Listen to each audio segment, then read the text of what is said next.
What's up, guys, and welcome to Press A Repeatedly. Justin Thomaso here with Christopher Gold. Chris, how's it going? It's going great, my friend. How's it going with you? Pretty good. We are beginning that crazy onslaught that we talked about last episode of crazy amount of huge games coming out for the end of the year. And we got a little surprise treat to kick that off, but a Nintendo Direct was dropped last week. Yeah, out of nowhere, Nintendo just decided, hey, you know what? This at the end of the year is busy. We've got a lot of things going on.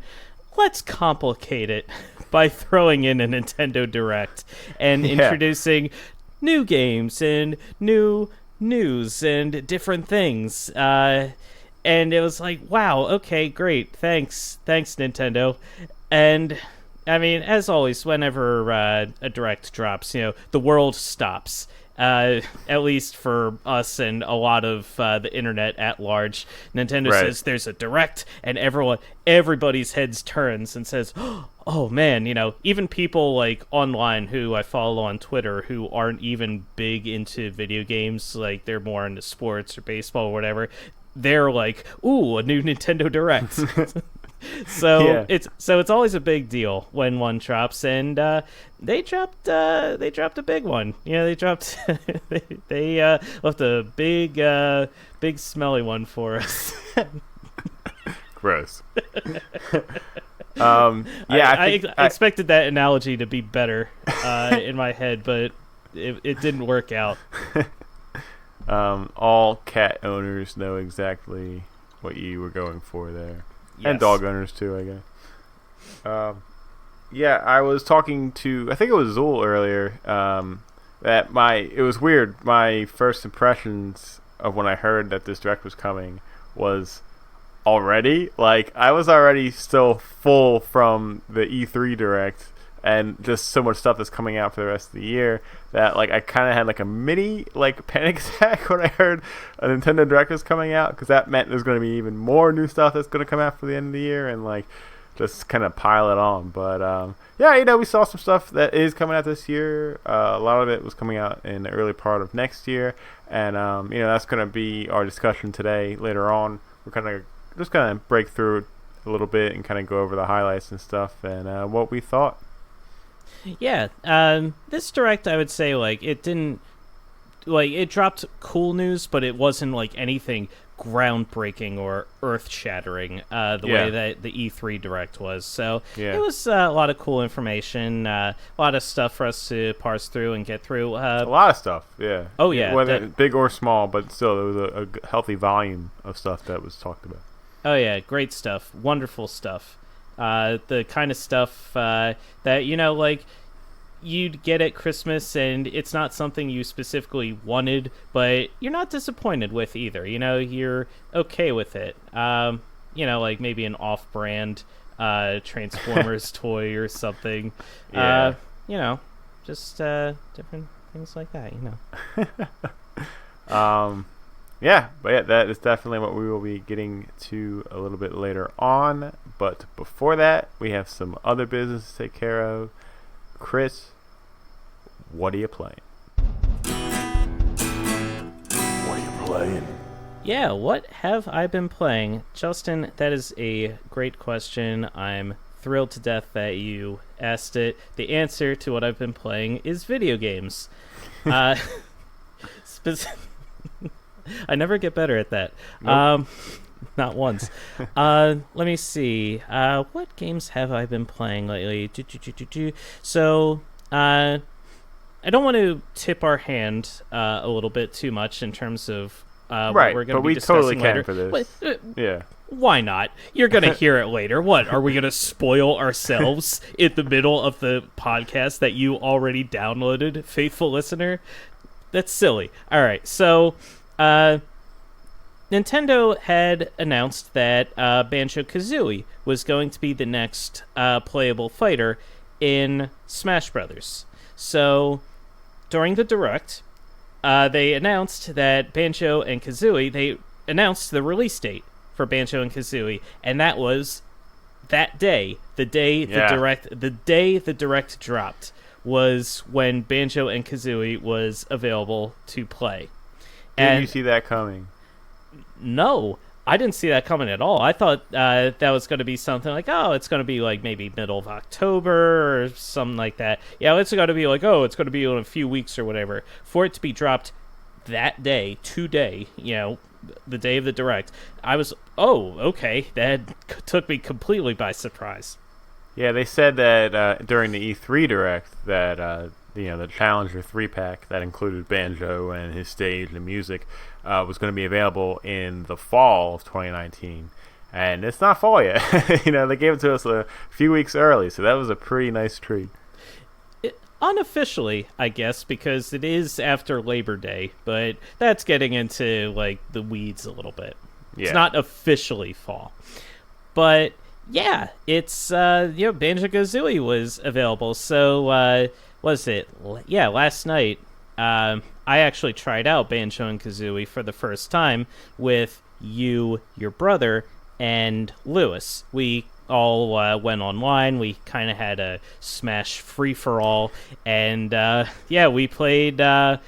We all played as Banjo and Kazooie, fighting one another. That was your first Banjo experience? Was that initial fight? That was the very, very first time I got Banjo. In fact, I actually finally picked up the Ultimate Fighters Pass, specifically just because I wanted the other fighters too, but I also wanted to get Banjo as well. So I was like, good time as any. So scooped him up. I got Banjo, downloaded him, and then literally an hour later, I was hopping online with you guys. So Banjo, Banjo and Kazooie was a brand new, fresh experience for me, and man, they are a lot of fun to play with. Yeah. They are a blast. It was a little chaotic though, playing with all Banjos and Kazooie, Banjo and Kazooies, whatever. Fighting and Kazooie. What? Yeah, Banjo and Kazooin. Yeah, they were all fighting one another, and it was a lot. I loved squawking, lots of eggs, lots of butt grenades, lots of GUH-HUH. Yeah, oh yeah. My favorite was when we were all standing around and taunting using the bow, and he was going GUH-HUH, GUH-HUH over and over. It was just a whole cacophony of like GUH-HUH, GUH-HUH, GUH-HUH, GUH-HUH. Yeah, he is a lot of fun. I really like, I love his moveset. I love his B move where you can fire the eggs, and then I believe if you hold B, I think you told me that if you hold down B, you turn Kazooie into like a bird gun. It was a similar move that they had in Banjo-Tooie, where you could fire Kazooie like an actual gun, and it shifted into a first-person view in Banjo-Tooie, but naturally that's not possible with Smash, so yeah, it was the next best thing.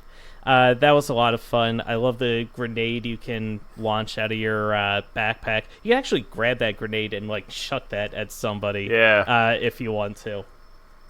And then the side B move where you just fly across the screen and you use up one of your golden feathers to use that move.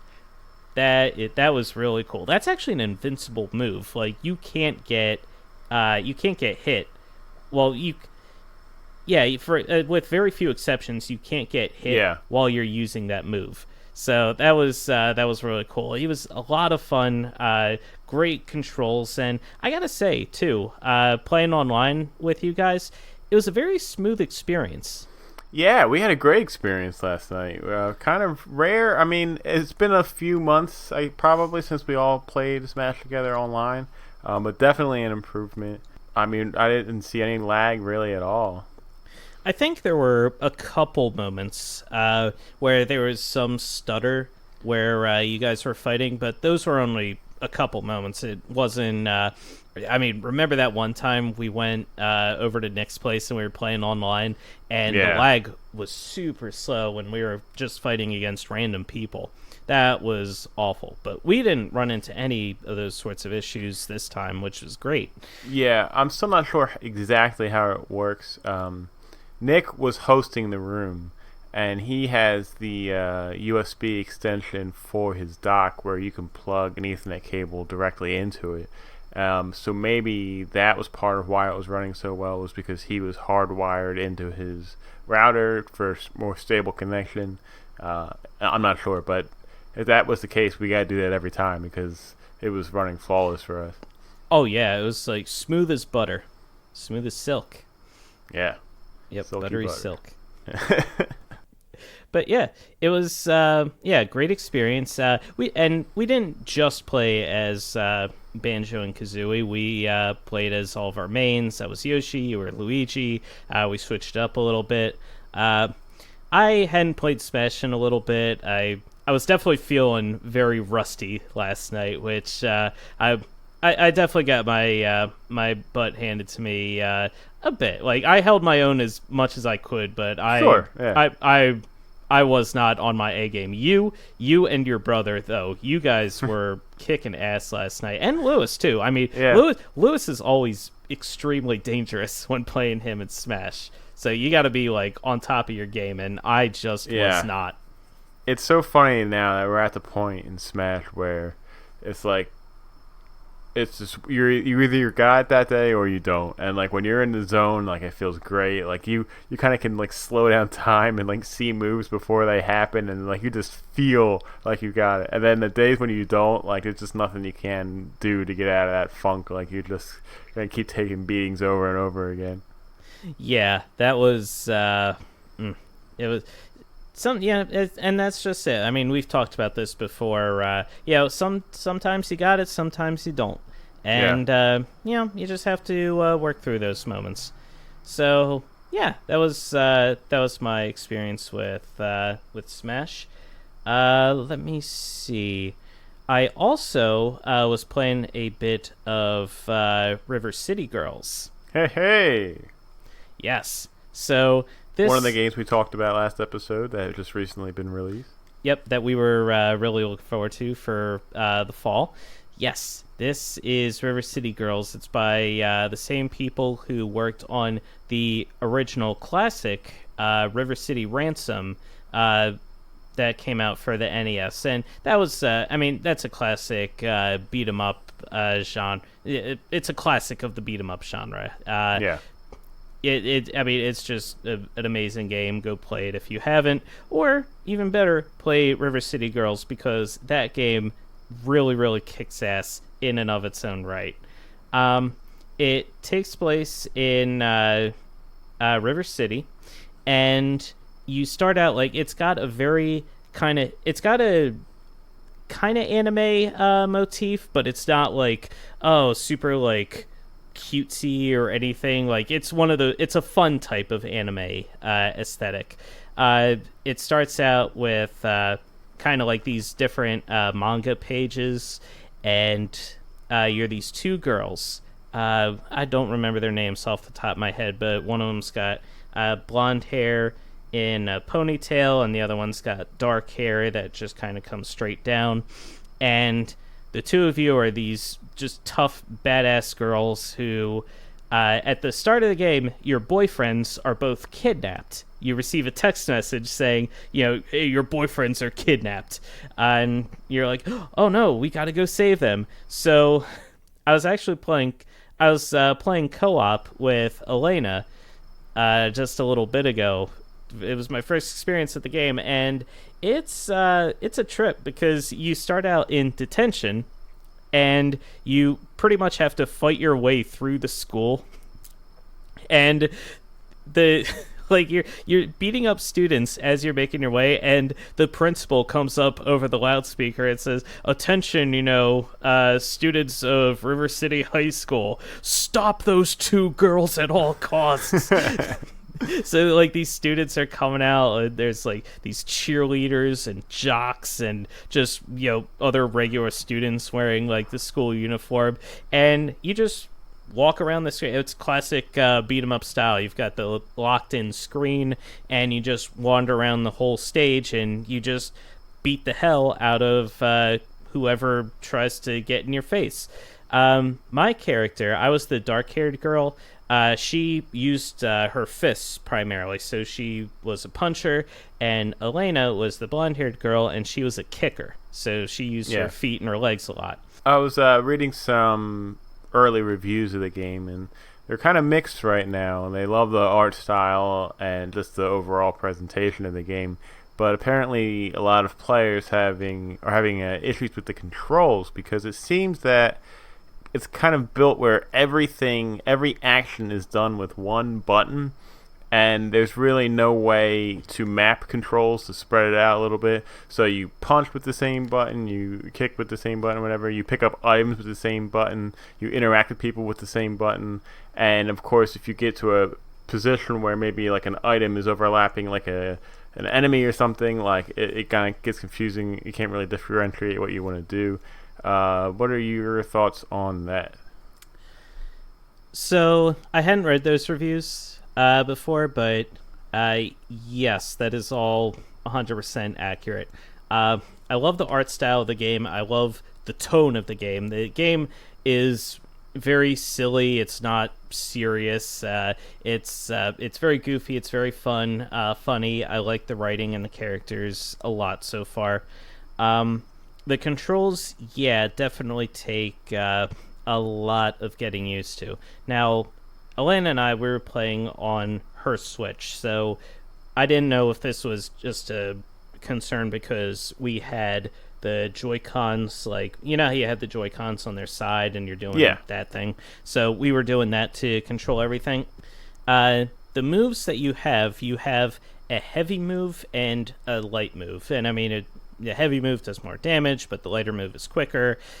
And those moves are kind of like, imagine where the up, down, left, right buttons are. The heavy move is up, and the light move is left on the trigger. Okay. L grabs things, and let's see, R is your block.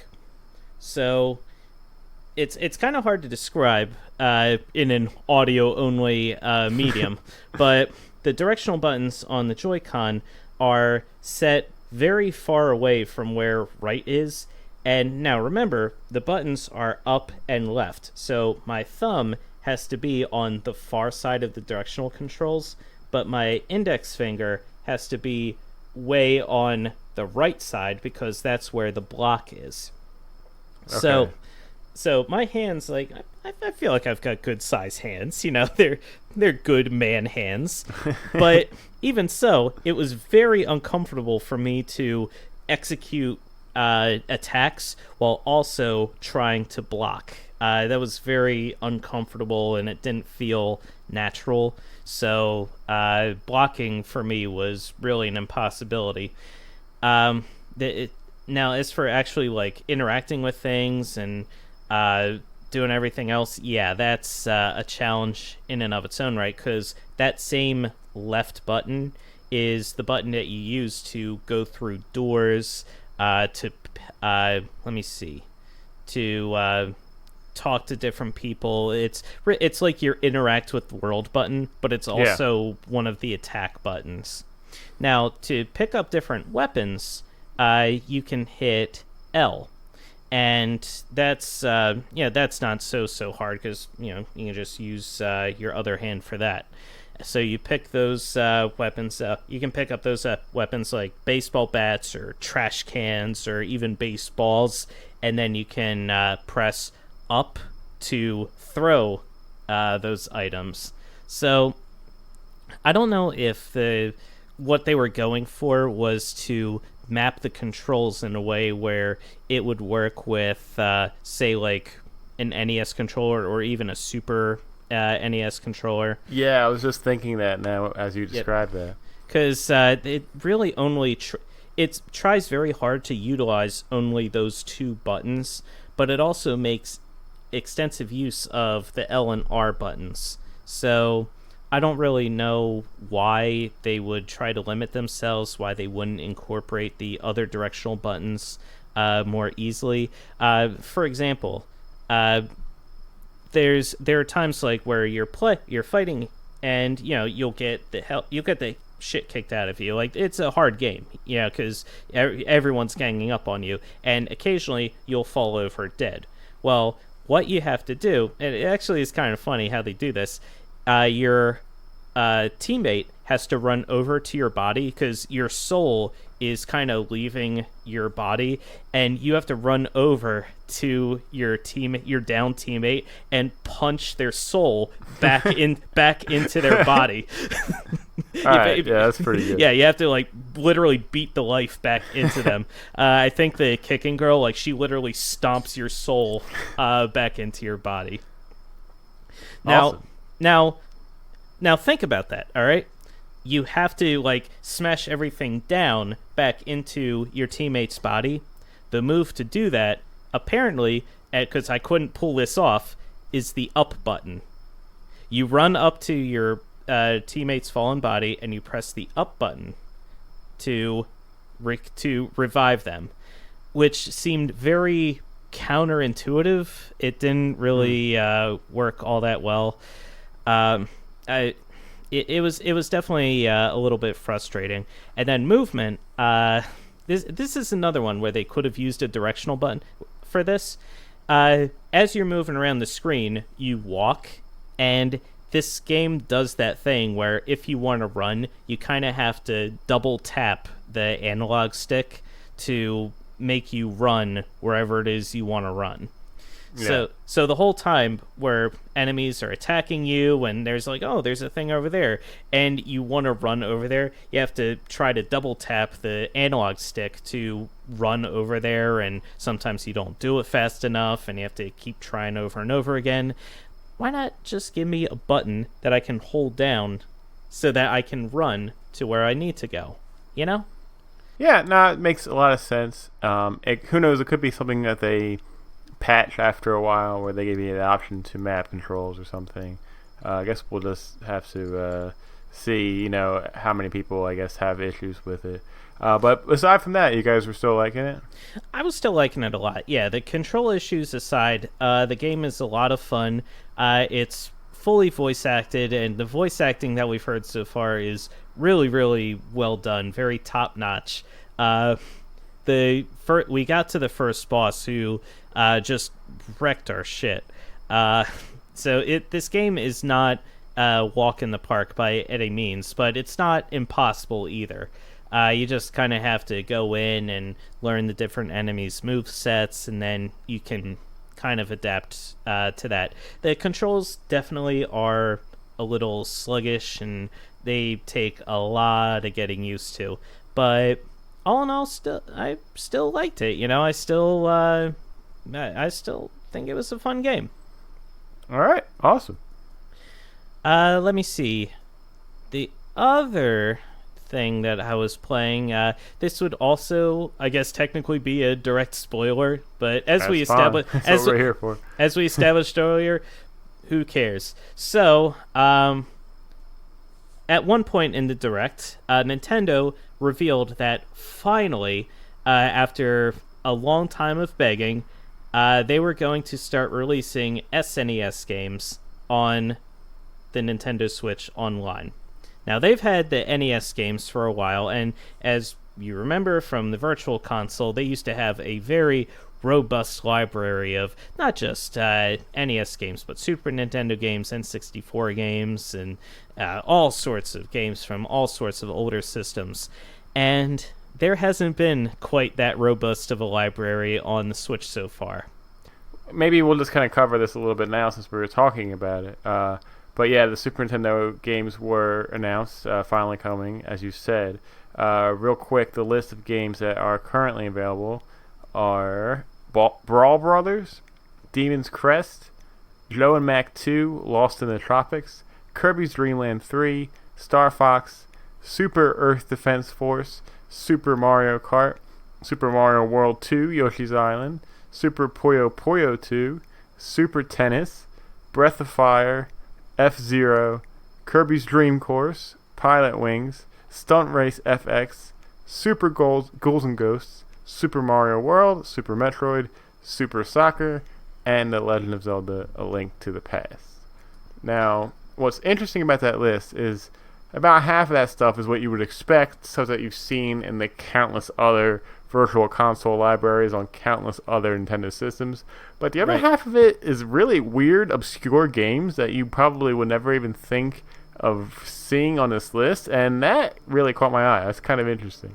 Yeah, it was definitely weird. Like, it's like you said, there's a lot of classic games that you would expect, like, oh, of course, yeah, this would be on the best of SNES list.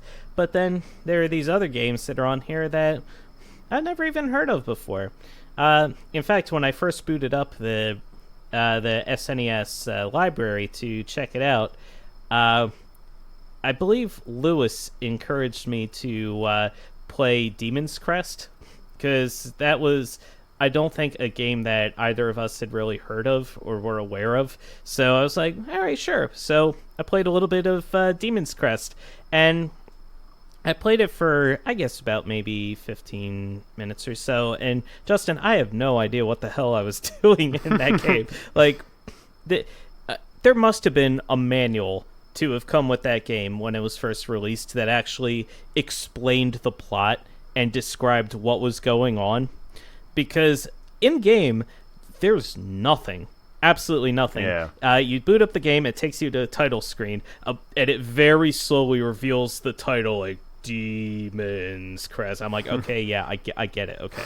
So I hit start, and the game drops me off. It starts me off immediately. I am a demon in a castle. In the background, you see a dragon. It goes, rah!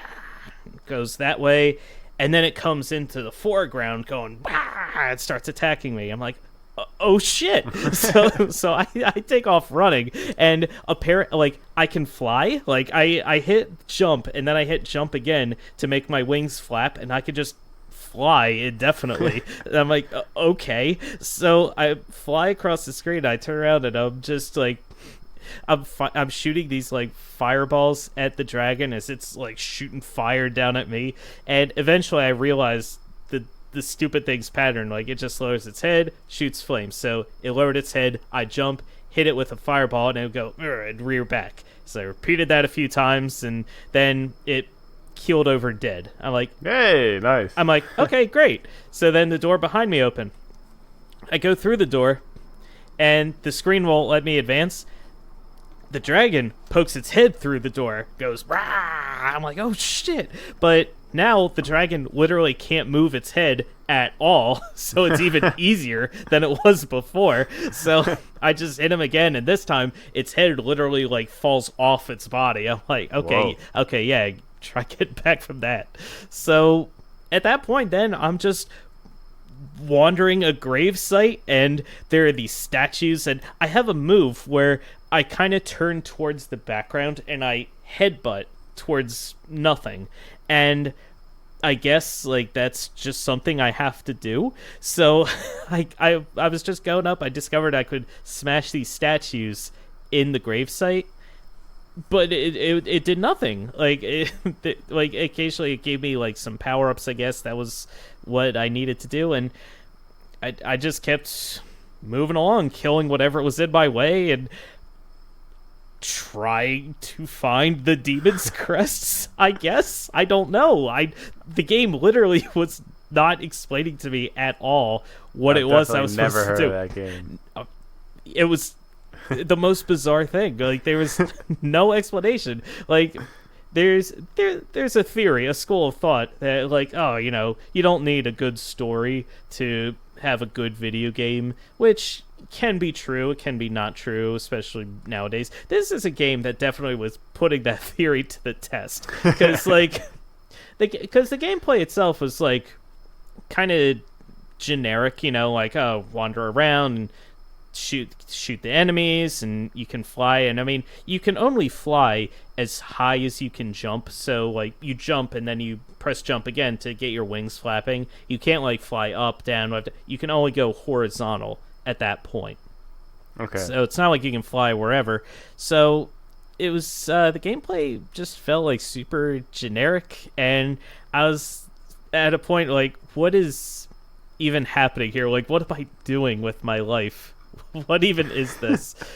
So like, I had no motivation. I had no motivation. Would the demon's crests free the evil demon to take over the world? Would the demon's crests stop the evil demon from taking over the world? Am I a good demon who doesn't want the world to be destroyed? I literally don't know. What's my motivation here? So yeah, I was like, okay, you know what? Whatever. I don't need this. So you gave it a fair shot. I gave it as fair a shot as I could. So I decided to play a game that I know I like, a game I've played many, many times before. Hopped on to Super Metroid. Nice. How far did you get? As of right now, I started playing as we're recording this yesterday, and I just beat Ridley today. Nice. Yep, so I've beaten all 4 bosses. Right now, I'm just trying to find as many missile upgrades as I can. I've got most of the upgrades at this point, but I still have to find those pesky missile upgrades. Oh, you're pretty far then. Oh yeah, Metroid is not it's not a long game. Yeah. Like, I mean, you can really beat it in just a few hours, especially if you know what you're doing. And I mean, not to brag, but I've played Super Metroid so many times over the years that a lot of where everything is and how to defeat certain enemies kind of becomes second nature. So it was a sense of familiarity why I wanted to hop into Super Metroid. It's like when you find an old blanket from when you were a kid and you're just like, it's that old small comfort. Yeah, very cool. I will say I was a little nervous when they were talking about Super Nintendo games coming to Switch Online. I thought they were going to drop some line where if you want these, then you got to pay $30 a month or a year instead of 20 or something like that. But no, they did not do that. It is free for anybody that has the $20 a year subscription already. So that was definitely nice to see. They talked about it, of course, cash making Nintendo. There is a Super Nintendo controller you can buy. It's pretty cool. I might be interested in that if I didn't already have the 8-bit Do Super Nintendo controller that my brother got me, which is great. I've been using it for Mario Maker, and I love it. But yeah, there you go. We were speculating for a very long time Super Nintendo games would come. Here they are. They're not going to be released every month now. They're changing that up too, so it could be faster. That library could fill up pretty quickly. So yeah, I think everybody's pretty excited for that. Yep. So aside from that, and aside from my indie arcade, that is, I think, mostly it. But Justin, I'm gonna. I've talked long enough. I'm tired of talking. The people at home are sick and tired of hearing me talk. So I'm going to throw it back over to you, Justin. What are you playing? All right. Well, I don't have too much, so I guess the people at home will only be hearing me for a little bit before it gets back to you in the indie arcade. Everyone's throwing like beer cans at their radio. Boo, boo. I'm still plugging my way through Tales of Berseria. I'm having a great time playing it, but you know, it's a JRPG. It's very long. I only play it maybe an hour or two, a couple nights a week, so I'm really just kind of trudging through it. But I'm still really enjoying it.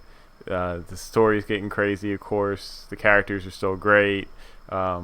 Making some progress. I'm about a little over 30 hours in, and I'm not sure exactly how long this game is. My guess is between the 40 to 50 range. So I think I'm nearer to the end than farther. So I think that's good. Yeah, have to be at this point. But then again, you can never tell with JRPGs. They're always packed with so much to do and so many things to see. So yeah, there's definitely some weird side stuff I could do right now, but I don't really know how important it is or how much I want to do it.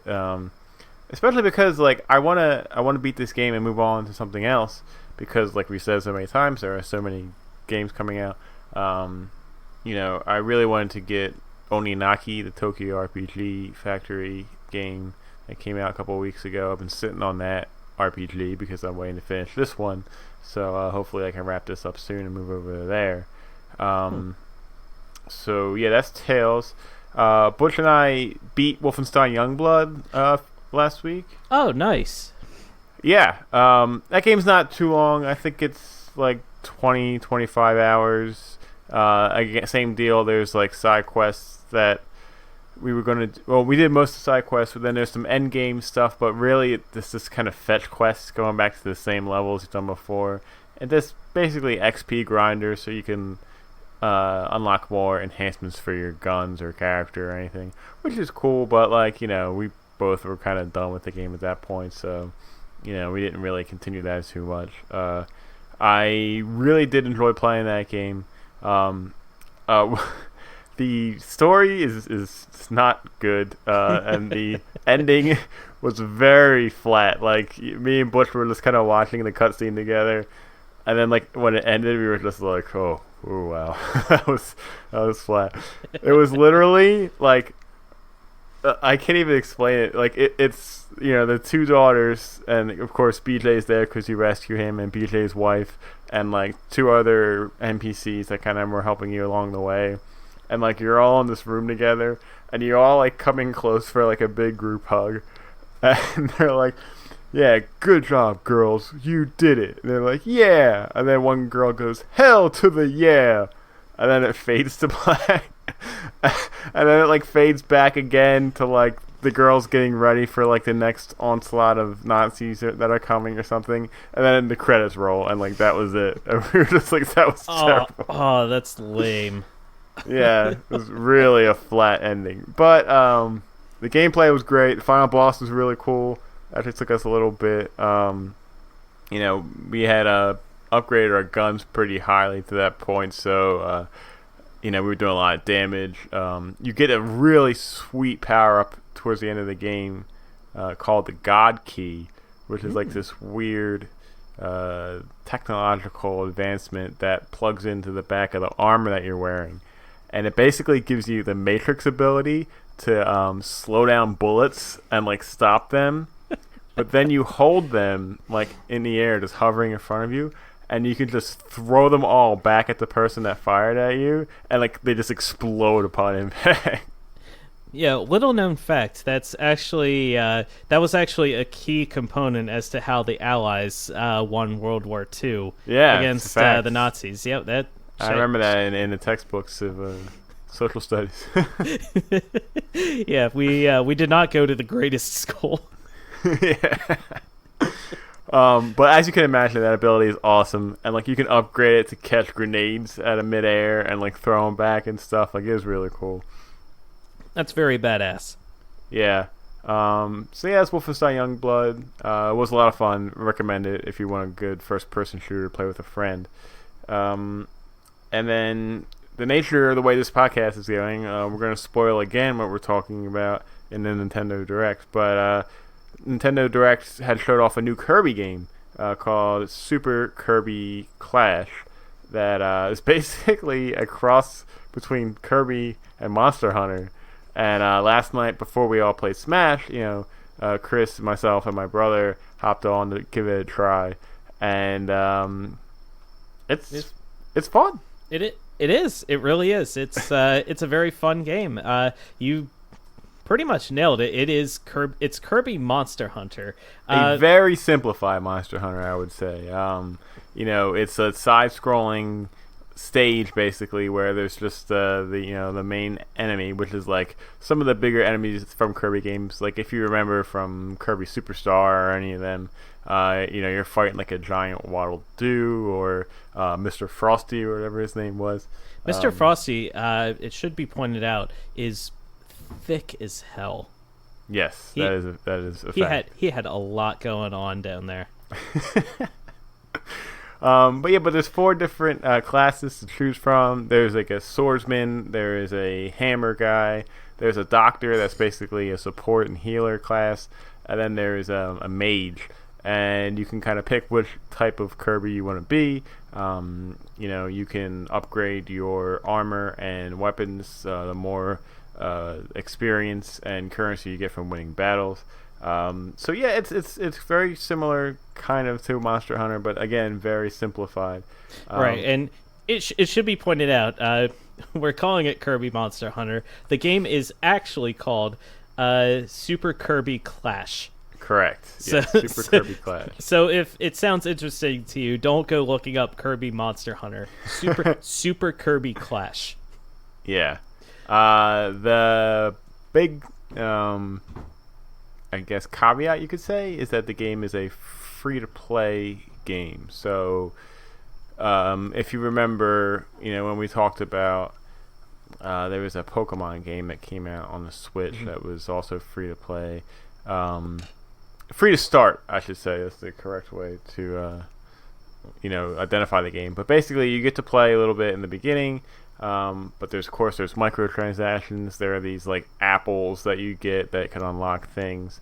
There is a vigor meter in the top right corner, which is basically like a timer of how much you can play before you have to either wait 24 hours to play again or spend real world money to get back in there. Yeah. So I don't really see a lasting appeal for this game for anybody, unless you are willing to kind of shell out some money every now and then. But for just a quick thing to try out, maybe if you do just kind of want to play for maybe 10 minutes or something with your friends, I would highly recommend it. But outside of that, yeah, I'm not really sure I could give this one. Yeah, it's the approval. Yeah, it's a fun enough game for the time that you play it. Definitely, it's one of those games very similar to Monster Hunter. In fact, when I talked about it, it was last year when Monster Hunter World came out. It was much better for me with a friend than it was playing solo. And Super Kirby Clash is no exception to that. It's, to me, much more fun to wail on these monsters with your friends and, with the voice chat so you can all communicate and, you can banter. You can be like, oh, do this, do that. Oh, I need healing. Like, that sort of thing going on. Much more fun that way than playing by yourself. Yeah, it is fun, though. I'll give them that. And it's kind of sharp. Like, the menus are nice, and like I said, it's pretty simple game to get into and start playing. But yeah, check it out if you're a Monster Hunter fan or a Kirby fan. Or, you're in that little slice in between who is a huge fan of both. Yeah, but that is it for me, which means it's time to hop directly into the Indie Arcade. Indie Arcade. If you remember, last episode, I assigned Chris the game Plunge to play. Chris, take it away. So, Plunge. This is a game that I really, really wanted to enjoy a lot more than I did. And that's only because... Really? Yeah, I'll get to it in just a second, but it has one, for me at least, one fatal flaw that kind of sours the entire experience. But I'll get to that in a second. So, the whole premise of Plunge is you are in this prison, and you are trying to escape from this prison. And the only way to do so is to move around this grid, find a key, and then that unlocks the gate that lets you jump through down to the next floor below. And at the very start, the judge sentences you, and the game has this writing style where it again doesn't take itself very seriously, because you're before the judge, and the judge is like, you're in mad trouble, you're going down, B, and the prisoner is like, nuts, it's very not serious, so it's like, okay, whatever. So the art style is very fun and kind of goofy looking. It almost reminds me, I know it's a weird thing to recollect, but it almost reminds me of a weird cartoon that you would have watched back in the early or mid 90s or something on Nickelodeon or something. I was thinking Codename Kids Next Door. It's kind of along those same lines. I guess what was throwing me off was from that art style was the color scheme. This is a game that uses a lot of grays and darks with very intermittent, kind of pastel-y colors like oranges, pinks, some green. Like those are peppered in, but it's primarily a gray tone to the game. And I mean, all in all, that's fine. The actual animations are really smooth, really well done. There's, all the characters make sense as your character is transitioning from one floor to the next. He or she is dropping down, and she's kind of like, everything is kind of like affected by the wind as she's going down. Her hair is flapping, and it looks really, really good. So they put a lot of attention to detail into the artistic aspects of the game. Cool. Now, the actual gameplay, when you drop down, like there's a couple little tutorial levels as you drop down, and then you drop down into the hub world. So you can get to a lot of different areas from this main hub world. And the whole idea of the game is, imagine it's an isometric screen, all right? And bear this in mind, because this is going to be part of my fatal flaw that I'm going to describe later. So it's on an isometric screen. So it's a grid, but the point of it is pointed at you, and the other point is pointed away, and it's an isometric view. I don't have to explain. Kind of like Kirby's Dream Course, if you exactly, or Super Mario RPG. Okay, yeah. Yeah, so you move around the grid, and the whole caveat is when you choose a direction to go in, you zoom all the way across the grid in that direction until you hit a barrier of some sort. It might be the edge of the grid, it might be a wall, it might be an enemy, it might be something. But either way, as far as you can go in that direction, you will go as that distance. Right, so you're not moving square by square. You're kind of picking a direction, and then you just exactly fly all the way to the end until you hit something to stop you. Right. So you have to kind of think about that as you're maneuvering around these grids, and it becomes a puzzle almost, where you say, okay, I need to get from this point A, to that point, where, say, for instance, the key is. And you get the key, and then you can come back to this other square where the gate is, and that will unlock it, and you can go through and you'll escape. Now, a lot of these areas have different obstacles. Some of them have actual enemies you have to defeat. Others have spikes. A lot of them have both spikes and enemies that you have to defeat. Now, the enemies, you zoom across the grid as far as you can go. The enemies, it's kind of similar to almost Crypt of the Necrodancer style, where whenever you move, the enemies will move one square, and they won't move again until you move again. So it's not necessarily set to a rhythm, but that whole system of they don't move until you move is definitely a part of Plunge. And similarly, if you move and there's an enemy in your way, you'll hit them and you'll do damage to them, but then they'll kind of like have their weapon raised up, and there'll be a pink blinky square right under you to show like, oh, if you don't move, you're going to get attacked if you stay on that square. Some enemies have spears that go across like a huge range, so you have to get out of their range to avoid getting hit. So you kind of have to plan those moves around, okay, I did this move to hit this guy, now I'll do another move to get away from him, or he'll biff his attack, then you move back and hit him again, and then you'll kill him, and then you don't have to worry about him anymore. The spikes, they come up at different points. Those are turned off by buttons that you have to zoom over, and when you step on the button, that makes the spikes retract. But then sometimes the key will be behind just a bunch of those buttons. So, okay, you'll get the key, but then the spikes will come back up. So how do you maneuver back so that the spikes are down and you can get back? So there's a lot of thinking. There's a lot of puzzle sort of strategy to the game as you're trying to maneuver your way to the key and try to get your way out.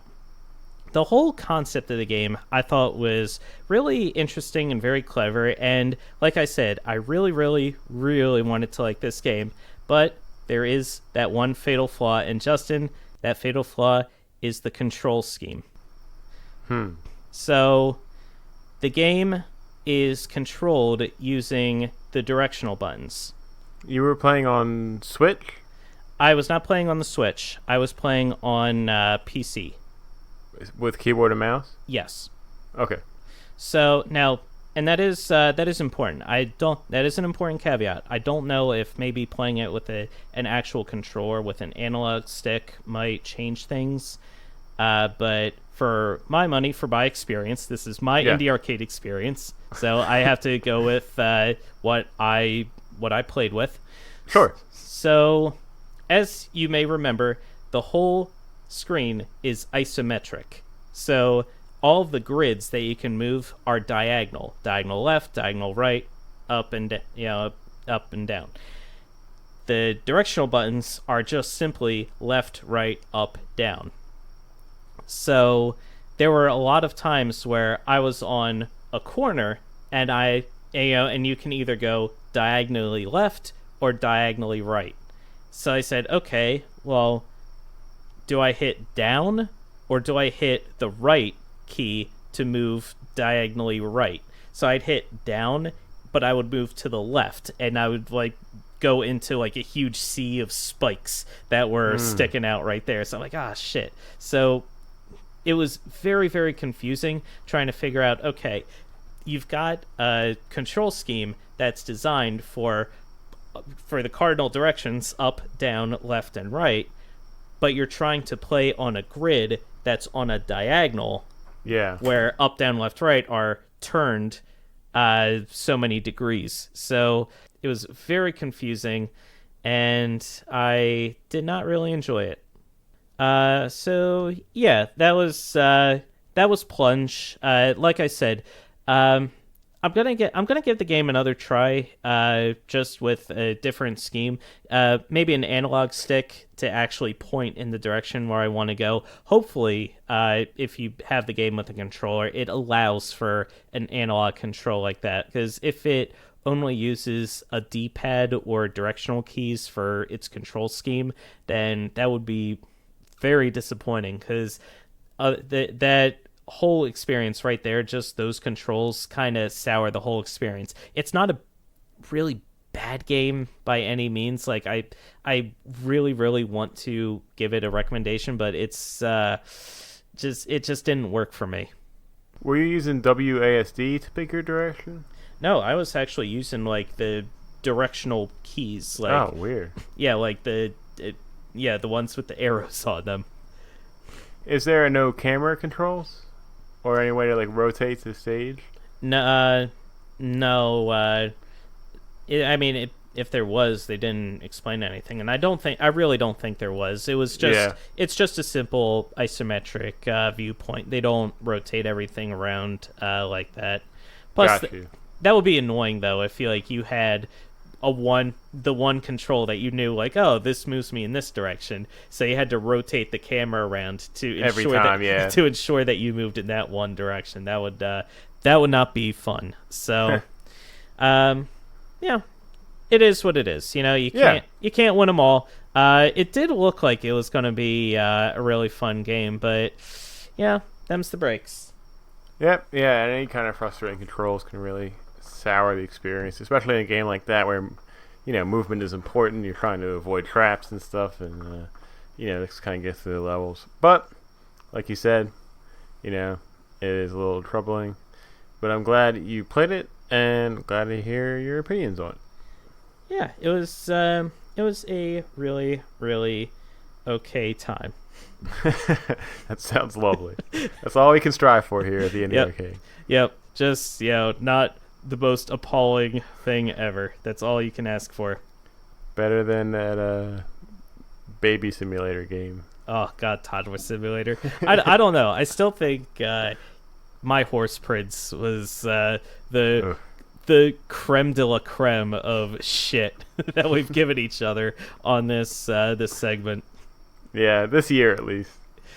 Yeah, I can agree with that. All right, so Until now. until now, no, this one I don't think is. I don't think this one is going to be bad. I think you are actually going to enjoy this one.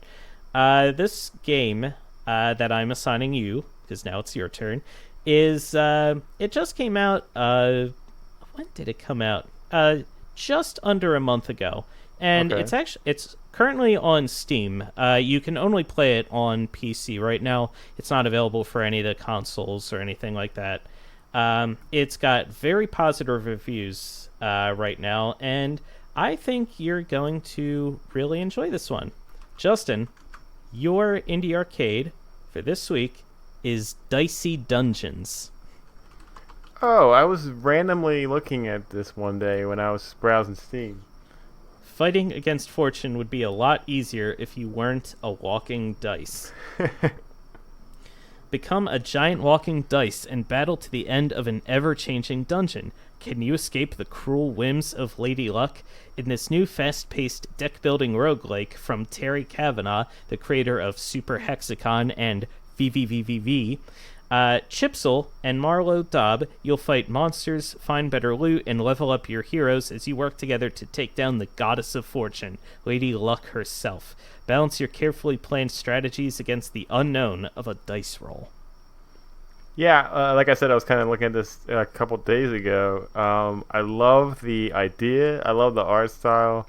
I love, playing basically a D&D, but as dice. It's pretty clever.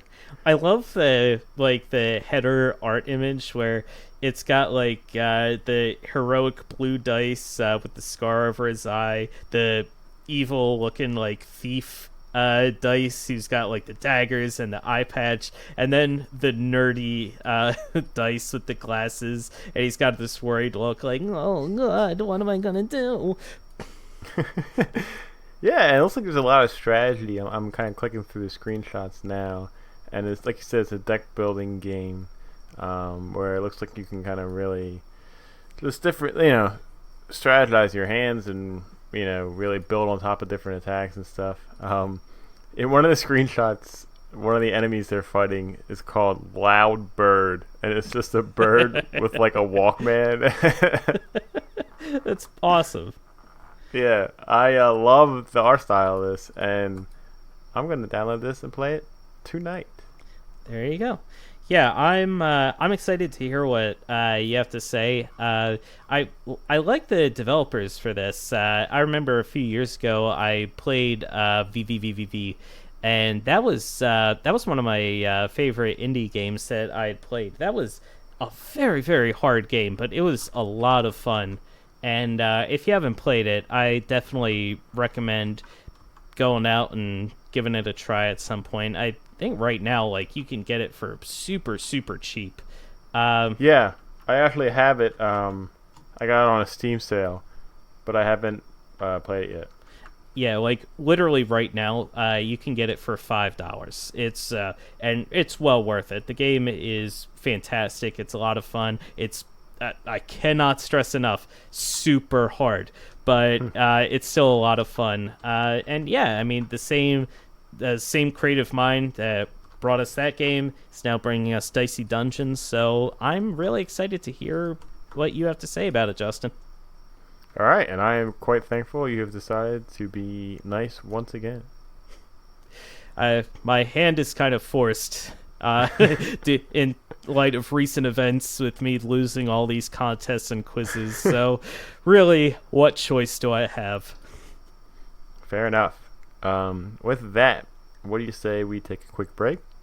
And when we come back, we will dive into the rest of the Nintendo Direct from this week. Hells to the yeah.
to Press A repeatedly. Justin Thomasello here with Christopher Gold, and we are going to talk about a surprise announcement from Nintendo this past week of their latest Nintendo Direct. Yeah, so Nintendo only gave like 24 hours notice before they dropped the Direct, so everyone is kind of scrambling a little bit, like, oh geez, like, oh, what are they talking about, blah blah blah, because that's what's great, is they reveal the news to get everyone talking, and then they actually reveal the Direct and everything inside, and that gets people talking even more. So, I mean, we've talked about this before. The way that they've handled the Directs ever since they started doing them has just been perfect. Like, they literally dominate the conversation every time, and it's always a lot of fun. And again, like, we weren't really, I guess, anticipating a Direct, so it doesn't really, I guess, make sense to ask or wonder, like, is there anything that was talked about or was not talked about that maybe disappointed us, or anything that we wanted to hear, because we weren't expecting to hear anything. Yes, in terms of Directs, it wasn't the best, it wasn't the worst. I'd say it was somewhere kind of in the middle.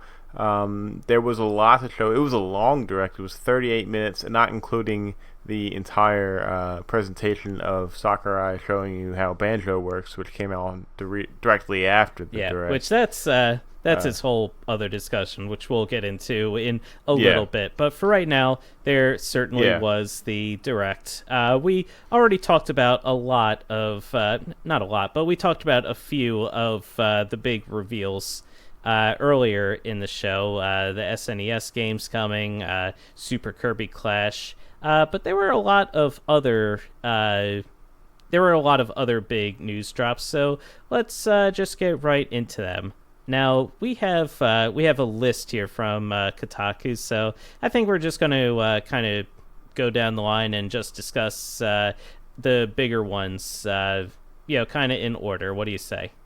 Yeah, that sounds great to me. It was kind of a bummer that I would say maybe two of the biggest announcements of the Direct were leaked in a couple of weeks before, the actual showing of the Direct.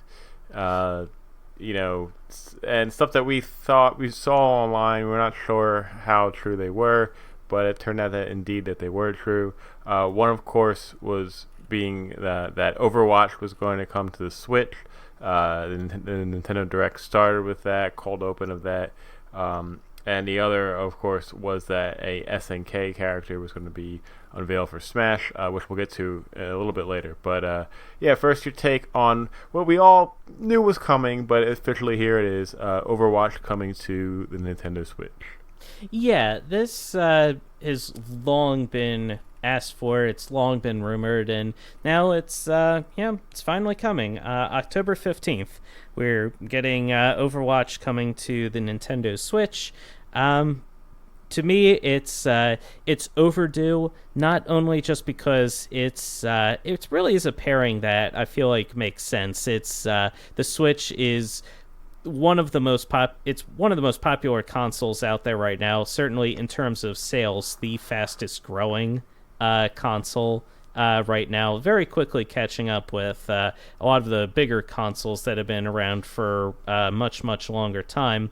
And Overwatch, for a while there, was really one of the big names in town, and it still has a lot of popularity, and it still has a huge draw and a pretty good fan base. But I feel like it is kind of starting to wane a little bit. So in terms of, like, it's long overdue. If this had come out maybe say last year at this time, it probably would have carried a lot more weight. But as it is right now, I don't necessarily know if this is something that, like, a lot of people, if you've wanted to play Overwatch, you've got Overwatch at this point. No one has been holding out on playing Overwatch waiting for the Switch version. Yeah, it's definitely it's years old at this point. If you think about it, it came out around the same time as the original Splatoon and The Witcher 3, which was years ago. And it's still awesome to see a Blizzard property on a Nintendo platform. Even when the Switch was first announced, people were kind of speculating how cool it would be for Overwatch to be on the Switch. Then about a year ago, Diablo 3 was announced and came out for the Switch. So then by that point, everyone knew Overwatch had to be in the works. And here you go. Yeah, it was spoiled a few weeks ago by a weird Amazon listing for a Switch carrying case that had the Overwatch logo on it, which is definitely a strange way to spoil something, but that is how it got leaked. But yeah, here it is. Chris, it's probably going to be a full $60. Do you see yourself picking this up? No. I already have Overwatch for the PC, and I'm perfectly fine playing it on that system. And I mean, for my money, yeah, they've had newer characters come out, and they've had newer maps and different things. But I feel like a lot of Overwatch's thing, a lot of its shtick, hasn't really done enough to really keep me engaged or keep me interested or active in playing the game. And just having a Switch version of the game with its new gyro controls that it's promising isn't really enough to entice me to want to pick up the game for the Switch. So I'm probably going to take a pass on that. Yeah, I'm with you. This announcement is about a year too late. There's still going to be some sales. The people will still be playing it. It'll be nice to have a portable Overwatch, but the game has been out for a very long time by this point, and it's definitely starting to lose some interest. So we'll see how it turns out. Yeah. But yeah, let's move on to the other announcement that got leaked. And that is indeed that a character from the SNK universe is going to be the next challenger in Smash Brothers. We weren't sure who it was going to be. We just knew that it was going to come from SNK, who's got a long history of fighting games on the Neo Geo. And it turned out to be Terry Bogard from Fatal Fury. What are your thoughts on Terry? My thoughts are, that's neat. If we're being perfectly honest, I never really played the original Fatal Fury, so I don't really have this emotional connection to Terry Bogard or whoever the other cat fighters are in Fatal Fury. Full disclosure, I know absolutely nothing whatsoever about Fatal Fury except that it's a fighting game and it has Terry Bogard in it. Aside from that, that's it. Now, a lot of people were like losing their minds over this. People were like, "Oh my God, Terry Bogard's in Fatal Fury! Oh my God!" And I was like, okay, cool. I mean, like I guess it's a similar feeling to that feeling that you had felt when Banjo-Kazooie was announced for the first time, and everyone was losing their minds, going, "Oh my God, this is great!" And your initial reaction was like, "Okay, that's great for everyone else, but I don't see what the big deal is." That's kind of my feeling here. I can understand, I guess, people are excited when they were showing the invitations slipping between the different people's hands, people reaching out trying to grab the invite. We had, I don't know her real name, but we call her Hawk Girl from Samurai Shodown. And I really wanted her to get the invitation, so when it slipped through like her hawk's claws and like slipped away, I was like, "Damn it!" I was like, "Oh," I was very frosty about that, but it is what it is. Yeah, I don't think this was a character specifically for us. I haven't really played Fatal Fury or really a lot of fighting games from SNK in general. We're not really big fighting game guys, but of course there is a large amount of gamers who are, so I can definitely see that appeal. And of course, Smash is a fighting game at its heart, so yeah. I would argue that Terry very much belongs. It's great to see a different publisher joining Smash Brothers with SNK, and as huge of an announcement that was, right immediately after that was an even bigger announcement that, hey, we're not going to stop at 5 challengers. We're going to do some more.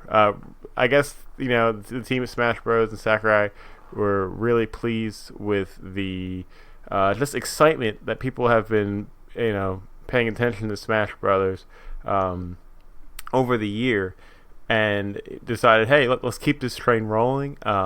Sakurai says in that video himself that he really wants this game to have even more of a combination of game worlds, which is leaning towards that these new characters that are going to be coming are going to be from outside Nintendo properties. So it's just going to be continue to be a really crazy, bizarre roster of characters. And I would argue that this may be one of the most exciting, enticing examples of games as a service that we've seen in a while with Smash Brothers. Smash Brothers came out last December. It is eligible by our standings for a Game of the Year for this year, and it's going to rank very highly. I mean, these characters being released in really cool ways, really unique styles, videos explaining on how to use the character, like that Smash hype train really hasn't slowed down all year long, and that's impressive. Yeah, I'm surprised and also grateful that they announced that they were going to have more DLC characters coming, because on the same note, initially when they announced that Terry Bogard was going to be the next Smash fighter coming, my initial reaction, I was like, okay, that's cool for everyone who wants to see this character, wants him to be a part of the game. But also on the other hand, I was like, oh man, there's only one more spot for a character, and it could be anybody. It's like it felt like a waste of a slot, at least to me. But now, I mean, they said more DLC characters are coming, and they didn't put a cap on that. They didn't say, oh, it's only 5 characters, it's only 10 characters. They just said more characters are coming. So yeah, sure, bring everybody along. I remember initially I was a little concerned because Overwatch had been leaked that it was coming out, and there was also a similar leak about the next character that was being revealed for Smash. And initially, before the whole SNK thing, people said, oh, the leak said it was going to be a female character who nobody was asking for, and it was going to disappoint a lot of people. And so everyone thought, okay, well, Overwatch is coming. It's probably going to be Tracer from Overwatch. So it's like, okay, whatever.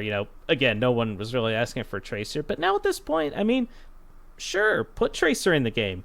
Put everybody in the game. Nick, he's been asking for his entire life for Geno from Super Mario RPG to get put in the game.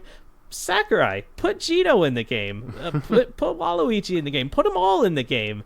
I mean, the sky's the limit now at this point. This is such a huge announcement. I'm so excited for the possibilities.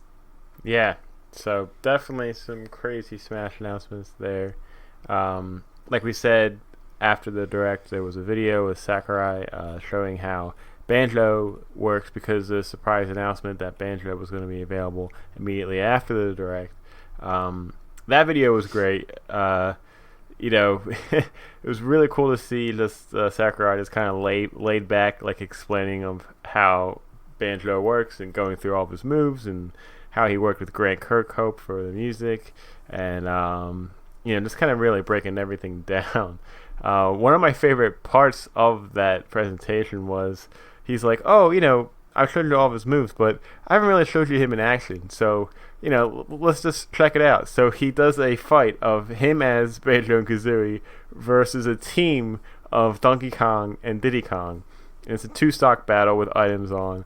And, the whole time, he's talking and he's like, oh, I really gotta be careful here because it's 2 against 1 and I'm in a lot of trouble and stuff. He wrecks them. It's not even close. He doesn't even lose a stock. He completely destroys these guys. It was incredible. Sakurai is a god at Smash. He really is. I mean, and I don't know.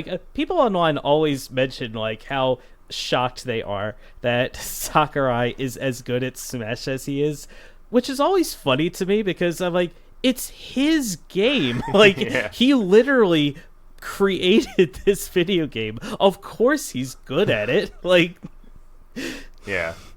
It's just, yeah, it was a really awesome presentation. I got to it late. I just saw it before we recorded, but if you haven't seen it yet, definitely check that out. my favorite part of that video presentation was when he was going through the history of Banjo-Kazooie, and he was like, "Oh, it used to be on Nintendo systems, but unfortunately, it's not a Nintendo property anymore because we had to sell the IP to Microsoft." So he's like, "But those games are really, really good, and they're a lot of fun. So if you don't know what Banjo-Kazooie is all about, then please go play the games on Xbox. You can't play them on a Nintendo system, but please go check them out on Xbox." And it's funny because in Japan, that comment actually got Xbox trending to #1 on Twitter because literally everyone in Japan was saying, "Xbox? What's Xbox?" And Sakurai did more marketing for Microsoft than they did in all the time they've been in the Japanese market. It's amazing. Yeah, and that is funny, but we have said before how great it is to see that partnership and how easy they were to work with Microsoft to get and Rare to get Banjo into Smash, and how willing they were to do it, and that stuff's just awesome. Like, I love seeing it. Yep. It's great when everyone plays nicely together, Sony. Yeah. Moving on, I want to talk very briefly, because these don't really deserve to be talked about at all, but they showed off some new stuff for some upcoming games that we already know about. Mainly the new Pokemon games, Luigi's Mansion 3, and Animal Crossing. And yes, all that stuff that they showed off was so lame and boring and dumb and did not even need to be in their presentation, and it was just very weird that they even had that at all. Justin, are you out of your mind? In Pokemon Sword and Shield, they have a curry rice mode. You're telling me that the curry rice mode didn't deserve your time and attention? Yeah, after they showed you that you can pick different hairstyles in Pokemon for your character. Wait a minute. So customizing your hairstyle and your outfit is a waste of time in Pokemon? Is that what you're trying to tell me? It's a waste of time for Nintendo Direct is what I'm saying. Okay, all right. I said Whatever. the same. I'll say the same for the Luigi's Mansion multiplayer mode, which might be fun, whatever, but don't need to see that right now. And whatever crap they were talking about on Animal Crossing, it was stuff that we already knew, like how to craft and build stuff that they showed at the E3 presentation. So I thought that was weird as well. Right. Yeah, unfortunately nothing too new there. Now, Luigi's Mansion 3, did they go into... it looks like they have a Scream Park mode, which is kind of a multiplayer mode where you're competing with other people. Did they talk about that before this Direct? No, this Direct is when they first showed that off. Yeah, so that looks pretty cool, because it says here you'll pit 2 to 8 players against each other in arena-style ghost battles. So it's you and some friends, or maybe some online randos, and you you just compete to try to see who can capture the most ghosts in a certain amount of time. It looks fun, I'm not dunking on it. I think it could be fun. I just don't think it needed to be in this Direct, because it was just not, like, I don't know. We didn't need to see that here. Fair enough. Let's see. We've got a bit of some retro stuff coming. We've got Doom 64 being re-released on the Nintendo Switch. That's pretty cool, because I know a few weeks ago the original Doom games had just gotten released on the Switch, so it's pretty cool that the 64 one is available now. Yeah, it was Doom and Doom 2, and if I remember right, Bethesda got into a lot of PR flack for that, because you had to create and log into a Bethesda.net account in order to play those games on the Switch. Now, Bethesda's thing was that was a glitch, and they went in and they fixed that. But for a while, people literally could not play either of the original Doom games unless you created a Bethesda account and logged in through that. Yeah. Yeah, so that's fixed at this point, hopefully for them. So that's good. We're also getting Star Wars Jedi Knight 2, Jedi Outcast. Yeah, I was just going to ask you, do you even remember this game? It looks like it was literally plucked from PlayStation 1 or something and just put on a Switch. Like, it looks like there's been no restoration or anything. Yeah, it looks very, very... It looks very dated. old. It looks very dated is the polite way to put it. It doesn't look great. And also, is there Star Wars Jedi Knight 1 out on the Switch? I don't know. And they preface the announcement with, a Star Wars game that is very treasured and everyone knows and loves. So I thought it was going to be like, KOTOR. Yeah, Knights of the Old Republic. Yeah. Everyone loves that. Yeah. But no. It's all wrong, Justin. Yeah, so that's coming. Return of the Obra Dinn is a really popular indie game that came out this year that is coming to Switch. That looks pretty interesting. It's from the same guy who made the game Papers, Please. Yes, that game looks super, super interesting. I've wanted to pick it up for a while. You're on a pirate ship and you're trying to piece together a pirate ship, a navy ship, and you're trying to piece together how everybody on the ship, everyone is dead, and you're trying to piece together how everybody died. So there's a lot of detective work. You kind of have to go through and you figure out, okay, here's how this person died. Well, then that leads me to how that person died. So it looks really, really interesting. Yeah. Let's see. Divinity Original Sin 2 is coming to Switch. It came out... Well, actually, it's out. It came out the day of the Direct, which is awesome. That is a really popular top-down RPG that a lot of people have been playing. I've been meaning to try that myself. Yeah, I've wanted to try it out for myself, too. Now, this is... it's got multiplayer option, right? So... yeah, not only multiplayer, but cross-save capability between Steam and Switch. So if you already had this game on Steam, or if you wanted to pick it up on Steam as well, it's always on sale on Steam. Oh, God, yeah. And you could just bounce back and forth to playing it on the Switch or on Steam. I mean, that's awesome. Yeah, that a lot of people were raving about this game. This is Divinity Original Sin is for how popular it is. It's weird to kind of call it a cult classic, but it's something that like it feels like not a lot of people have played it, but the people who have played it like love this game. So I've really wanted to try it out for myself. Let me see. So Game Freak, their new game that it was called Town originally, is now called Little Town Hero. We got some new information about this game coming. Yeah, I was anticipating this before the Direct. I thought maybe we might see some more about this game, and here we are. Yep, so now here we are. Your main character, your name is Axe, but you don't have any weapons. What you have are ideas. And I assume that you use these ideas to build the town and defeat enemies with your vast array of knowledge. It's let's see. The music is by the same person who composed the music for Undertale, Toby Fox. So that is really, really exciting. I can't wait to hear what new tunes he's come out with. And it's not just the composer of the music of Undertale, but the creator of Undertale. Yes, but the music in Little Town Hero is created by Toby Fox. Yeah, same guy who created almost everything about Undertale, including the music. And that music is just like it's one of my favorite soundtracks in recent memory.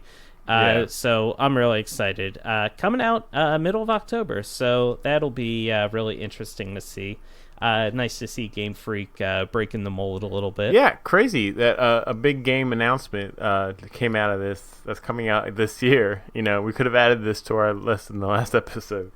Yeah, right. But Yeah. that's the dangers of these directs. They just pull them out of nowhere and throws everything into chaos. Yep.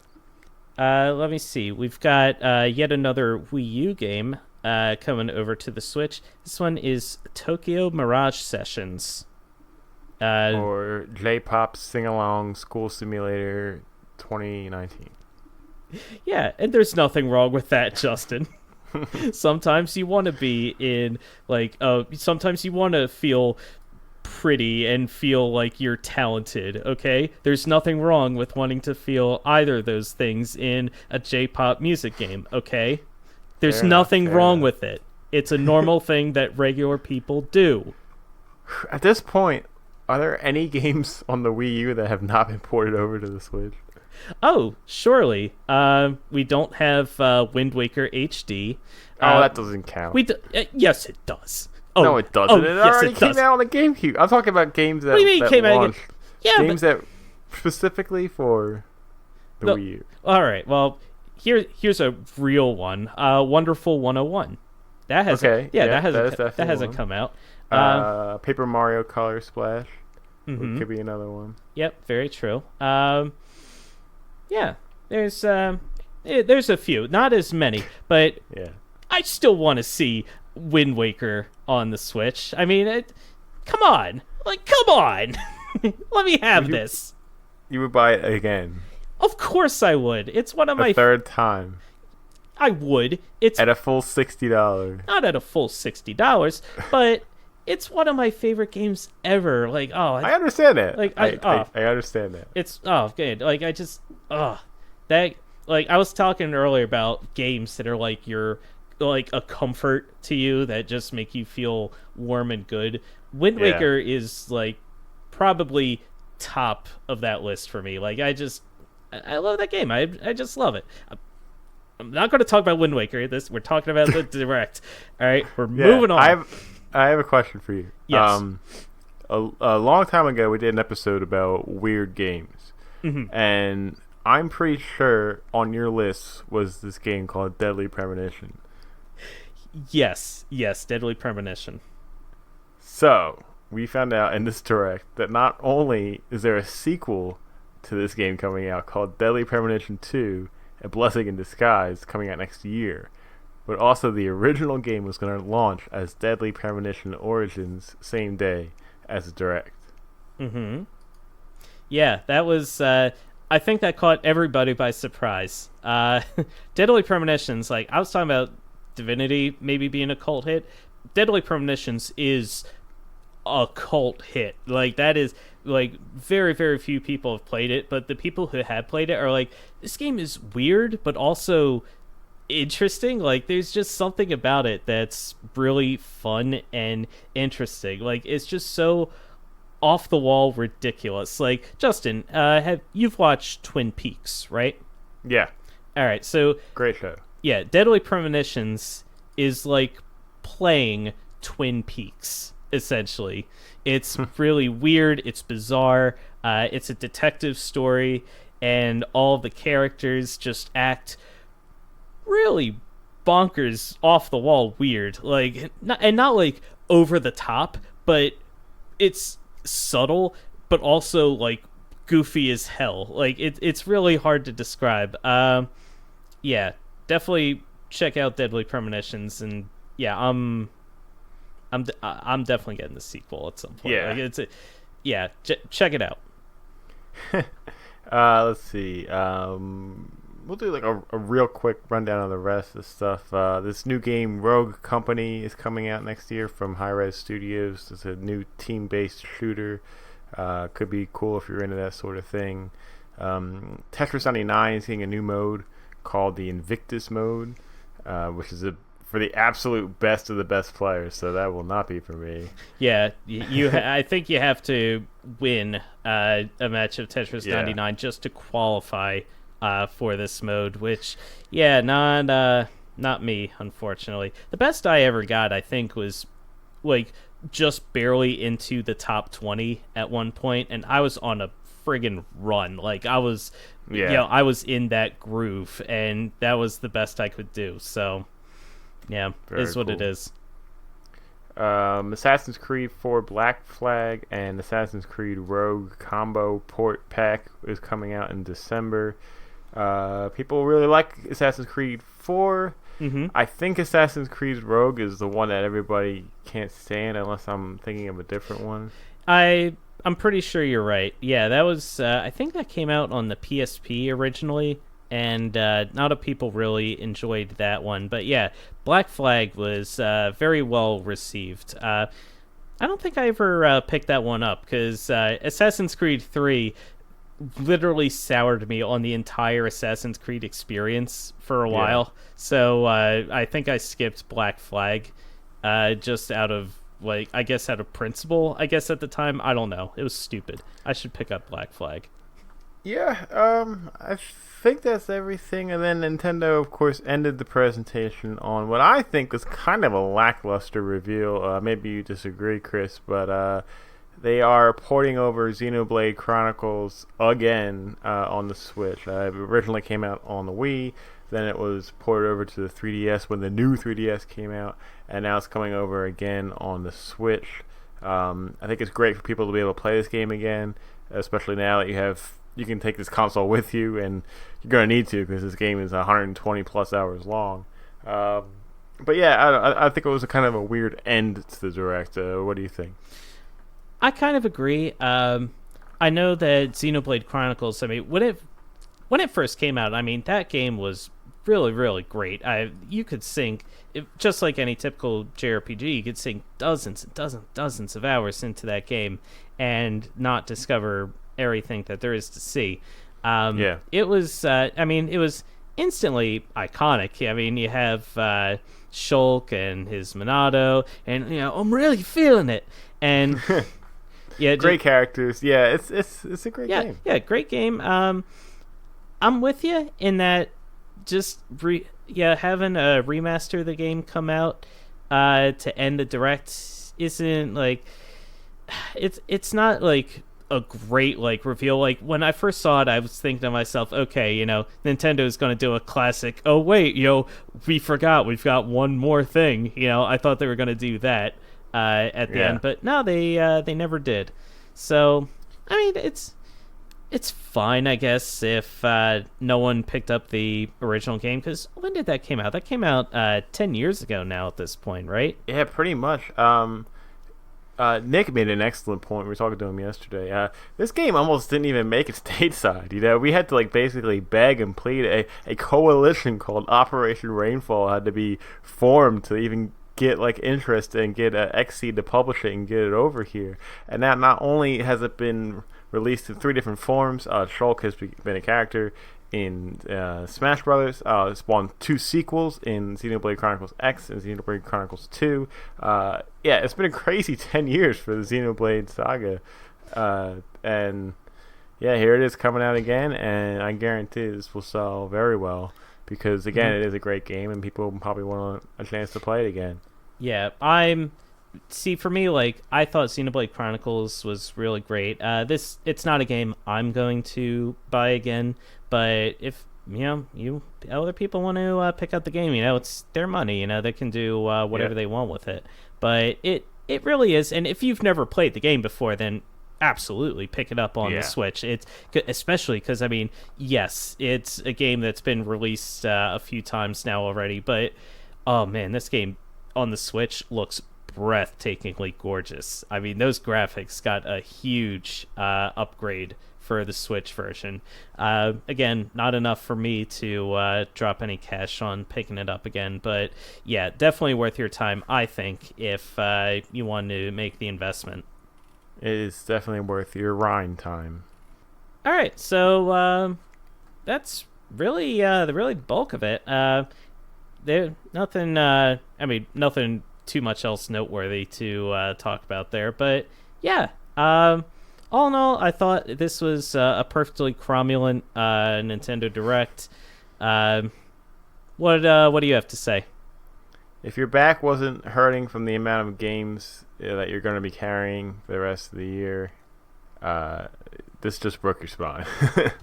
Yeah, this is a lot. I mean, but hey, more options is always a good thing for everybody. I still think that a lot of the games that we talked about last time are taking priority, at least for me, for right now, in terms of what it is I'm actually going to be picking up for the fall. But yeah, there was a lot of good information here, a lot to look forward to, and I thought it was really cool. Yeah, I think it's important to look at how well the Switch is doing 2+ years in, how the hype is still here, possibly bigger than ever.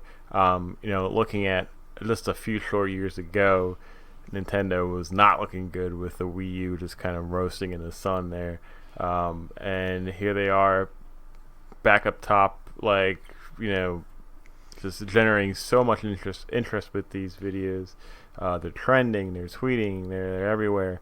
And, even when they don't really have any huge announcements or anything, the Directs always put on a big show and generate a lot of hype. So, yeah, they're really doing great.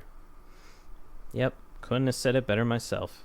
All right, well, that's going to do it for this week. Remember, Press A repeatedly posts new episodes Tuesdays on Apple Podcasts, Google Play, Podbean, YouTube, and Spotify.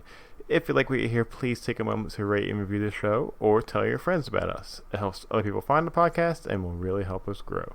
And thank you to all who have rated, reviewed, and subscribed so far. We love you. You can follow us on our Facebook page or on Twitter and Instagram. We are at PAR_podcast. I'm at cgold113, and Justin is at oaf7724. You can email us any questions or comments at parpodcast@gmail.com. That's parpodcast@gmail.com. And don't forget to check us out on our website on pressarepeatedly.com. And that's all for this week. Chris and Justin signing off. And remember to smash a trash can into a cheerleader's face so you can get your boyfriend back. Press A repeatedly.